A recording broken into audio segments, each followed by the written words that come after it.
औज़ुबिल्लाहिमिनश्शैतानिर्रजीम बिस्मिल्लाहिर्रहमानिर्रहीम।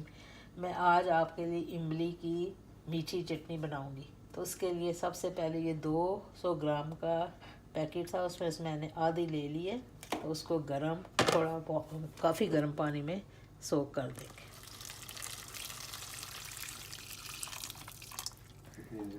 तो फिर इसको सुबह या 2-3 घंटे के बाद तो उसमें पैन में डाल के तो पका लेंगे। बिस्मिल्लाहिर्रहमानिर्रहीम।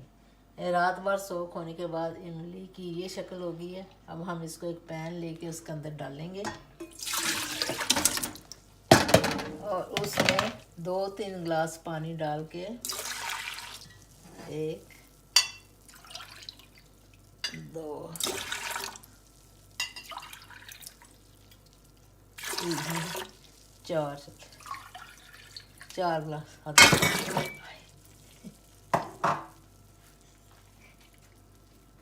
और अब पैन के नीचे ना कुकर को ऑन कर देंगे मीडियम हीट के ऊपर। मीडियम से थोड़ा सा कम ही रखना है। अब इसको 10 मिनट के लिए पकाना है। और इमली में उबाल आ रहा है। अब इसको जो गुठलियाँ से ना उसको थोड़ा थोड़ा तोड़ते रहें ताकि उसमें से ना जो जूस है वो निकल आए। अब इसको थोड़ा 5-10 मिनट के लिए और पका लें। बाद में हम इसको स्ट्रेन करेंगे और फिर बाद में इसमें बाकी चीज़ें बनाएंगे, कलर, नमक, मिर्च और ये शुगर। 10-15 मिनट के बाद उबलने के बाद ये इमली की शक्ल हो जाएगी। सारा जूस पानी में आ गया। तो हम इसको कुकर को बंद करके इसको स्ट्रेनर में स्ट्रेन कर लेंगे और उसमें ये बाकी चीज़ें नमक, मिर्च और कलर मिला देंगे।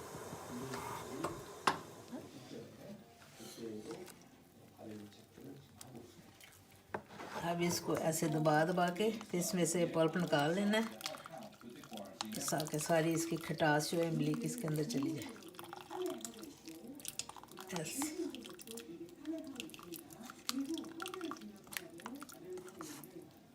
समझ आ रही है ना। अब स्ट्रेन करने के बाद ये शक्ल बन गई है। सब कुछ उसमें से निकाल दिया और अब ये रेड कलर जो है ना फूड का वो डालना है थोड़ा सा। और ये 1/2 टीस्पून मिर्च और 1/2 टीस्पून नमक। और अब इसको मिक्स करके तो इसमें डाल देना वापस।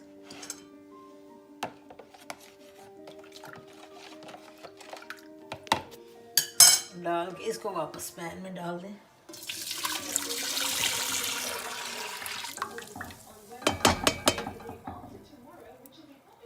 अगर आपको लगे कि शुगर और इसको कुकर को ऑन कर देना।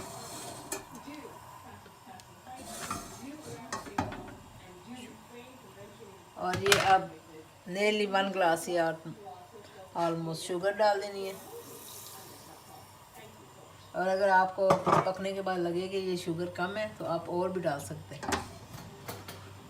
आप इसको थोड़ी देर हिलाते रहना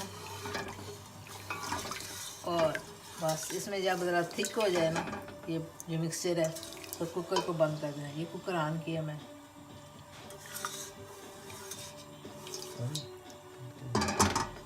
जब तक ये थिक ना हो इसको पकाते रहना।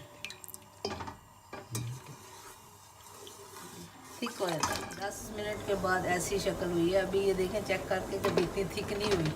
ये देखें लाइन नहीं बन रही, अभी कतरे गिर रहे हैं। इसलिए इसको 5 मिनट और रख लें मीडियम हीट पे। तो ये थिक हो जाएगी तो फिर बस बंद कर दें।